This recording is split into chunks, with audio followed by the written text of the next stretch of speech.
Good evening. Welcome to the Blunt Talk Sports Podcast. I'm your host, Anthony Wright, coming to you from the cool and comfortable confines of Atlantic City, New Jersey. Wherever you may be watching or listening, I thank you as always. Like, share, and subscribe. It helps the channel. You can check the show out on Apple Podcasts, Spotify, and as well as on Substack. Catching up with you guys, burning some midnight oil going into Friday morning. I just got done wrapping up my review of my take of that Atlanta and Tampa Bay game, which was very exciting, which I thought was a very dope game for a Thursday night football game. Kind of caught me off guard for how high scoring it would be, but nonetheless, good football game. Is what we love the NFL for. The NFL has, compared to the NBA, compared to some of these other leagues that kind of, bore us to death. I think baseball kind of got better with it lately within the playoffs, but a lot of leagues bore us because they don't really have parity. And that's something that the NFL gives us on a week-to-week basis now with the way the games are constructed and played. It's a lot of parity, so great game for both teams. Definitely want to give a shout-out to both teams for that. Baker Mayfield and Kirk Cousins, Baker Mayfield played a great game. I'd be remiss if I tell you oh, he was garbage or he was terrible. No, Baker played a good game. However, Kirk Cousins was outstanding. I mean, let's be real. On top of him throwing, the passing touchdowns, he had 509 yards, most by a Falcons player. Gotta give him credit. Kirk was outstanding tonight. He was definitely on one. But if we're going to give Kirk Cousins credit and we're going to make sure that we shout out Kirk Cousins and give him love, we got to give Drake London credit. Drake London was on fire. Drake London was on one tonight. 12 receptions, 154 yards, and a touchdown. I mean, it don't get no better than that. That's the game. That's the type of play that they were expecting out of Drake London when they drafted him as a high pick out of USC. This is the wide receiver they were expecting. You got to be happy if you were Atlanta tonight. You got the production that you wanted to see. Got injured late. Looks like it could have been a rib injury, somewhere towards the chest. Not sure. They're going to have to x-ray him and see how, all that comes about. But definitely excited if you're the Falcons of how he played. Just a little worried and concerned about if he's going to be out for a duration of time. But definitely was the Drake London game. He was definitely on one tonight. I think it's safe to say that Darnell Mooney is definitely the number two. Looking at this way this offense is constructed, we kind of thought maybe Kyle Pitts would be the number two, but it's definitely Darnell Mooney. And, with 9 receptions and 105 yards.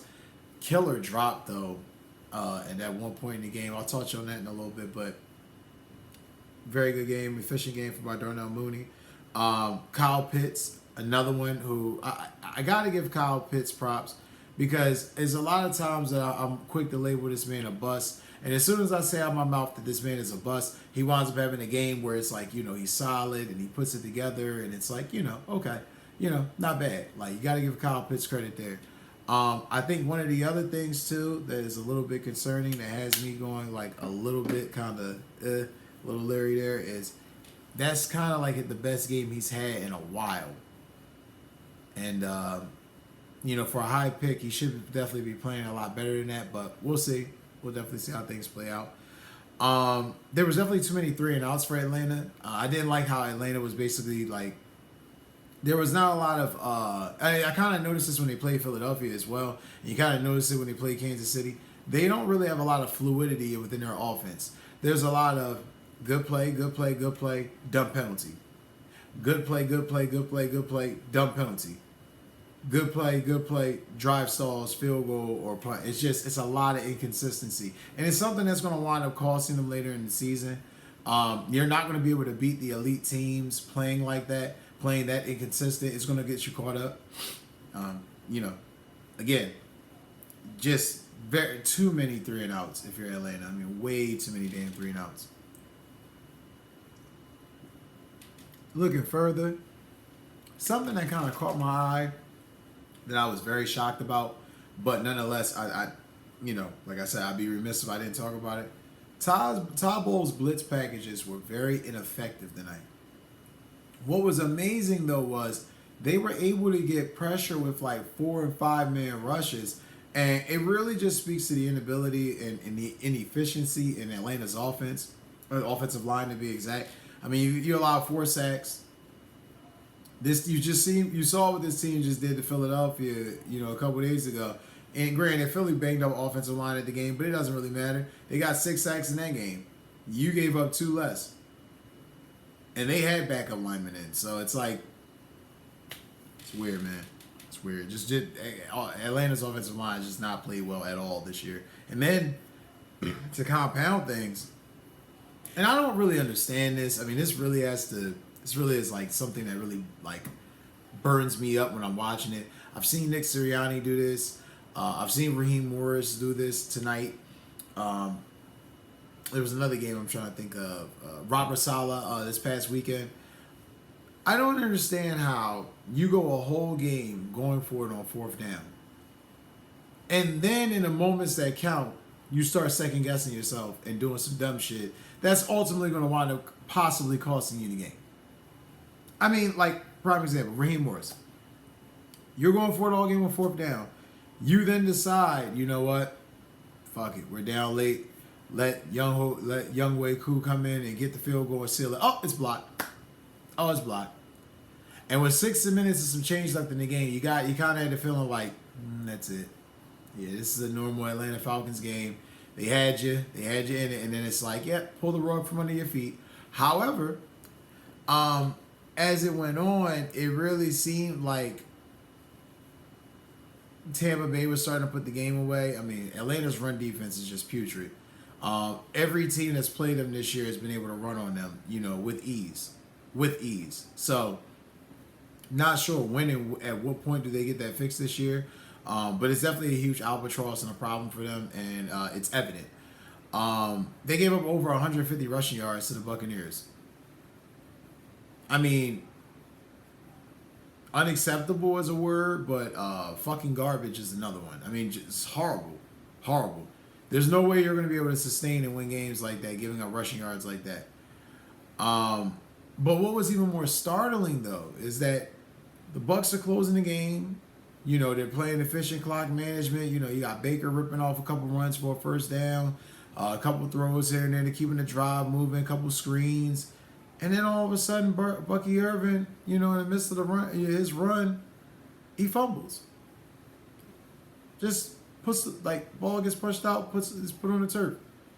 And what's even more miraculous about it was a forced fumble by Jesse Bates, and it was a second one by Jesse Bates tonight. So that just really showed you how Jesse Bates ball hawk so far for Atlanta, money well spent. Definitely run the ball wherever he needs to, whenever he needs to. But no worry though.